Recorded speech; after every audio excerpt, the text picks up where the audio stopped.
I normally don't like to say anybody should retire, but if I was to say one person should retire, Rashad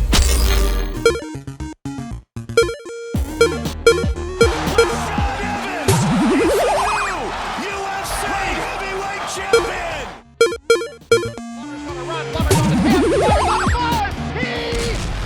It's Sugar Snake Takes. Welcome to the Sugar Snake Takes with Jake Plummer, Rashad Evans, and Mike Slavin. I'm your host, Del Jolly.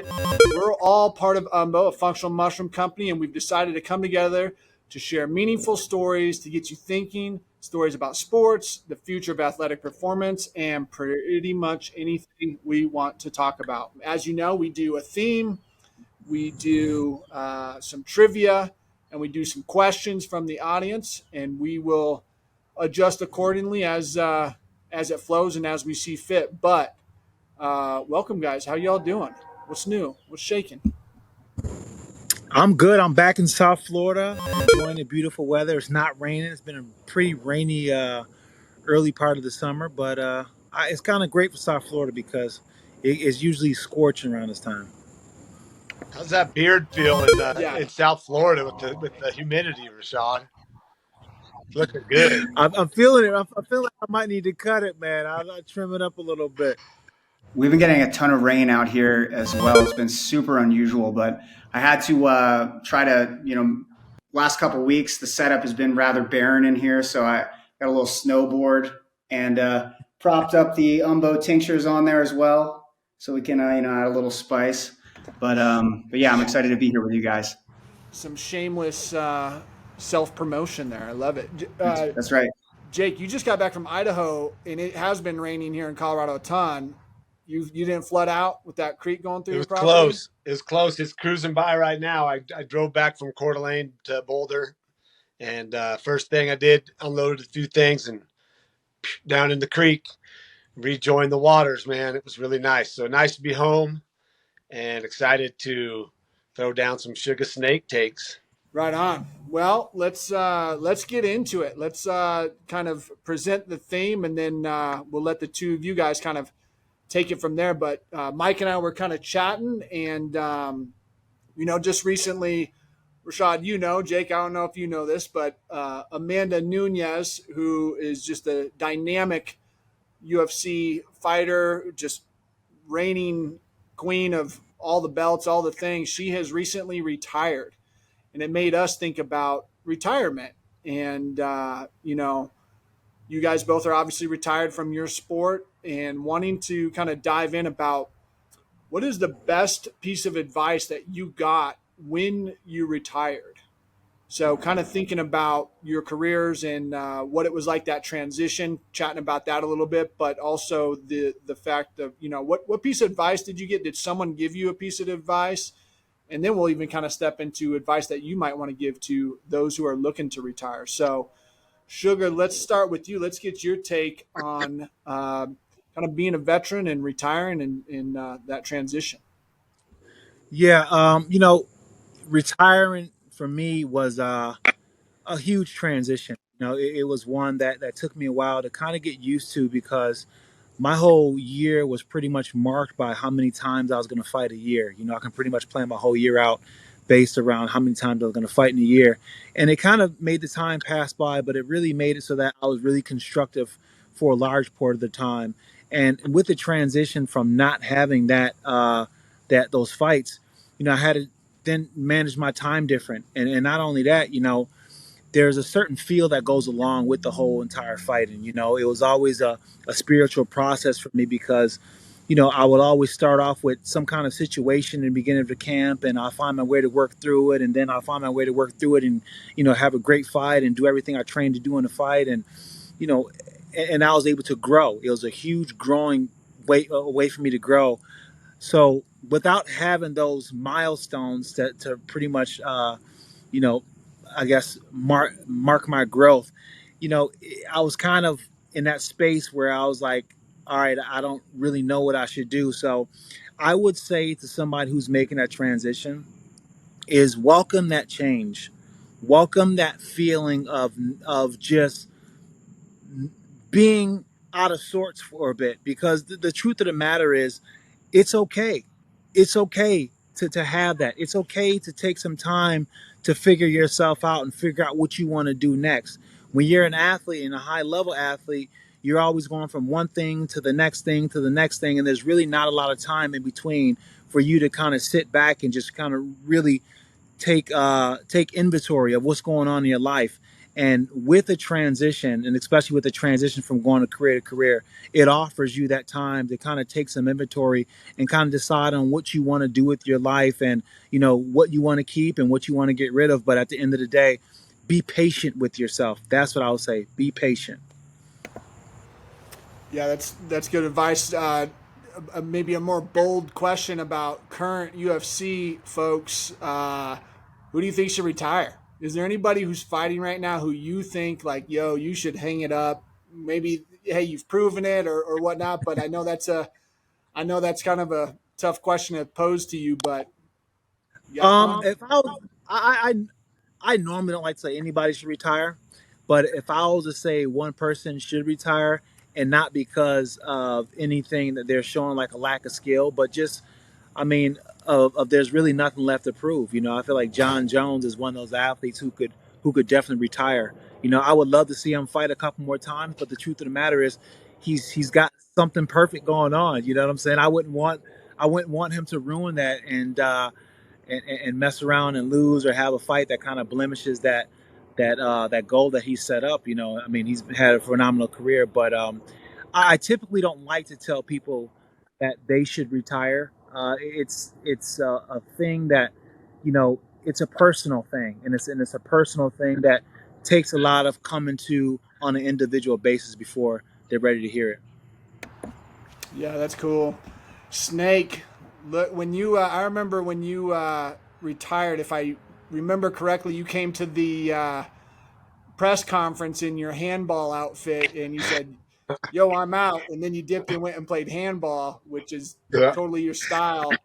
Correct me if I'm wrong on that. But also, one thing I did read that I always kind of thought was pretty legit was someone was referencing all the dudes who they always retire. Everyone's always retiring and they're always coming back out of retirement. And the guy had said, of all the people I've ever heard that say they're retired, I never believed any of them except for Jake the Snake. He said I'm retiring, and I knew that dude was done. So Yeah. tell us some advice about retirement. It dawned on me early in my second year in the league. After my second year, going into my third, I went to the quarterback challenge down in Kauai, and there was all the legends were there. I mean, there was some of the best that ever played, and one of them is John Elway, who everyone in Colorado knows and throughout the NFL world. And we were at a bar hanging out, and I watched him get up to leave, and he walked out of there and he went over to the stairs and he put his hand on the railing and his knees were all knocked in and he like limped up the stairs, and I was like, yeah, I ain't playing this game for a long time. This ain't going to be for long. I got to get me a ring and get the hell out of here. And that was my intention, was, to play the game to get a Super Bowl ring. It was never to play through multiple contracts and signing bonuses. So when I made a ton of money, the Cardinals signed me to a large contract. The Broncos also. In '05, I was planning to retire in '05. We played in the AFC Championship game against Pittsburgh. I had my mindset on winning that game, going to the Super Bowl, winning that, being the MVP, holding the trophy, and saying, thank you. I came for what I wanted. Peace out. But we didn't make it to the Super Bowl, so I came back for one more year. I put my heart and soul into that 10th year. It was cool to get 10 seasons, pretty solid. And I played, a lot of football in that span. So my mind was always thinking about my post career, how I would be physically, and not really didn't think about the mental side of it at all. Was just more concerned about the beating my body was taking, and having to take anti-inflammatories, and I knew it wasn't good for me, and like being achy and sore at age 30, 31 was not what I was looking for as a long-term longevity and lifestyle. So I retired after 10 and I was done. And, the way it went down, it wasn't smooth. I didn't ride out in the sunset, but I got to be second string for the last 5 games and really enjoy the bus ride over, the night before meetings, everything. I enjoyed it instead of being in that stressed mode of like, I got to perform. This is my team. If I play well, we win. If I play so we can win, but if I don't play well, we're probably going to lose. And so it was a lot of pressure. And I was fine retiring. You know, a lot of stuff went down after that 10th season. Some bad stuff here in town when Darren Williams got shot, and it was really sad to be around that. And when I made my mind up, it was like, I'm done. I'm out. And funny you reference that because I never wanted to be one of those guys that keeps retiring, then coming back. Then, oh, I'm going to retire. Oh, then here he is. He's back. And it's just like, let it go. And a funny story. I played in a handball tournament, like you said, when I retired, but I went and played in one down in LA. And this dude, a Raiders fan, a Hispanic dude, kept saying, "You retired?" And I was like, "Yeah, man, I retired." He's like, "Oh man, why'd you retire, man? Like, did you retire?" And I was like, "Yeah, I'm done." And he just could not believe that I retired after 10 seasons, but I was good with it. Lo and behold, as time progressed and a lot of the findings came out about concussions and the harm we do to our bodies, a lot of people were like, "Man, you made a good decision. Wow, you were ahead of the curve of not just walking away, but skipping, running, jumping, hiking, playing handball." I ran out of that league, man, and I felt my body was still intact. I was able to go do fun things, travel, and enjoy life. And the advice I would give to a youngster now, or someone get ready to retire, is like, you have a plan, because I didn't really have a plan to like go into massage therapy or go do this or go do that. And it was easy when there was a team around you to facilitate everything you wanted. Everything we needed was always there: food, workouts, training, treatment, anything we needed. When you have to do that all on your own, it was hard. It was difficult. And I'm only just now getting into the flow of really remembering what I was like when I was 12, 13, 14, things I loved to do, and kind of getting back into following some of those passions. And the advice I would give was have something you want to do when you retire to fill up that time, that big time gap that's really a lot dedicated to the game. Yeah, you're speaking to the sort of vacuum that's created that Rashad alluded to, right as he was sharing that, his whole life was built around fighting. And so when you remove that from the equation, there's all of this space to fill. Sounds like handball was one of those things that you could populate some of your time with. Rashad, I wonder, was there anything, some oddball activity that you got really into, not long after your retirement that helped fill up your time? No, not really. I mean, outside of what I got into more than anything, I got into my diet. Changing my diet. That was something that really gave me some focus and gave me some kind of direction. But I started to train again, and it sounds like, oh, you were training before, but I started to train the way I used to train. And by that, I mean, it wasn't about any kind of results at all. It was just about me having fun. I will go out there and I will try to kick my teeth in to see if I can make myself vomit, see if I can push myself to the limits where I wanted to quit. And that became the fun thing that I started to do. So I would do like runs. I'll hit the heavy bag for like 2 hours. I'll do like a lot of strenuous activities just to kind of feel that pump, because it was something that I missed. I missed bringing myself to that point. Yeah, and I think at the highest level that you guys are playing at, I guess maybe another theme for another episode someday is like, when did it stop being fun, right? Like, or did it ever? Yeah, Maybe it never did, yeah, but I can't imagine there's like a point at that highest of level where it's like, dude, this is more stress than it is enjoyable. And then to let it go, I think Rashad, you said like losing the belt. It's like, oh, the pressure, and you hear it all the time. A lot of fighters like losing the belt is the best thing ever. It just alleviates so much pressure and allows you to enjoy things again. Is that kind of what you felt? As far as when was yeah. it not fun and when did it become fun? For me, when it became not fun is when it wasn't even about the wins or losses. It was about the politics of the game. The politics of the game that really started to wear on me. Then also what kind of made it not fun is, I started a team out here called the Black Zillions, and I was part of the team, part of the management team, and stuff like that. So when I would go to the gym, everyone would bring the grievances to me. So then that became not fun, and it was kind of like slowly but surely I started to get away from the very thing that I love most about fighting, which is the actual grind of the fighting. And once I started to lose the resilience and the love for doing that, then the sport wasn't too far behind, and for me, if I wasn't chasing a belt and really believe that I can win the belt, then it made also, stepping in the cage, like, what am I really doing this for? I don't really compete to be second. I got to be number one, or I don't want to compete. And, realizing where I was at was just kind of like, it was kind of disheartening for me, So for me, it was just a bunch of little things over time and, getting injured. And it kind of just wore out that joy and, that enjoyment that I had for something that I love the most. Yeah, it's a wonder how these things, when we start out, Jake, I think it was our first episode. You were talking about how you wanted to be a pro NFL football player when you were a kid, and you were able to become that. And when you start, there's so much unbridled joy, but over time, there's all these layers that get put on, expectations from other people, the ways that other people want to sort of relate to you or take from you or this and that can really kind of confuse that original joy. So it's cool to hear, Rashad, that you were able to get back to that kind of inner game for yourself versus what all the external was trying to, pull out of you.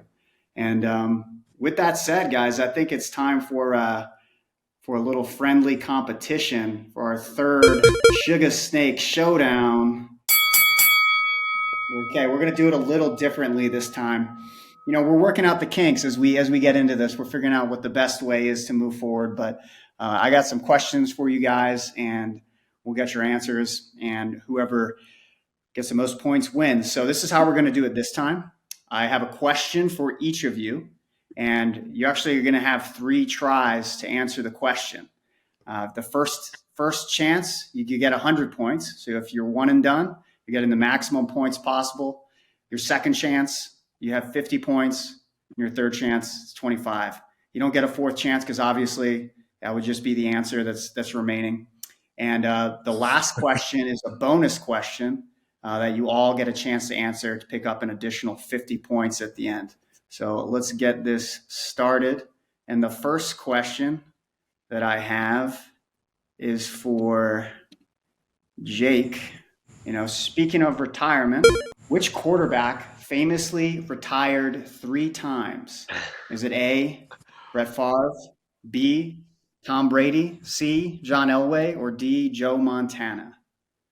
Well, I took my turkey tail tincture because that helps my gut biome and helps it function better, which in turn makes my brain function better. And my functionality on this and knowledge is A, Brett Favre, because he was a Packer, and then he was I think a Jet, then Minnesota, then he retired, then he came back. I want to say Brett Favre. A, Brett Favre. Correct. Jake comes up That's right. swinging 100 big with 100 ones. points. Oh boy. The snake taking no prisoners. All right. Our next question.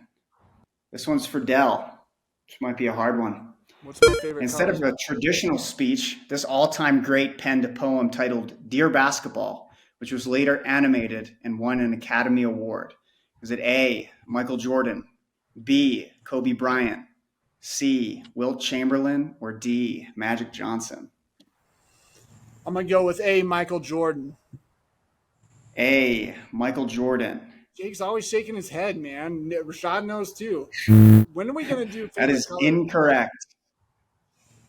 Yeah, Wilt man. Chamberlain.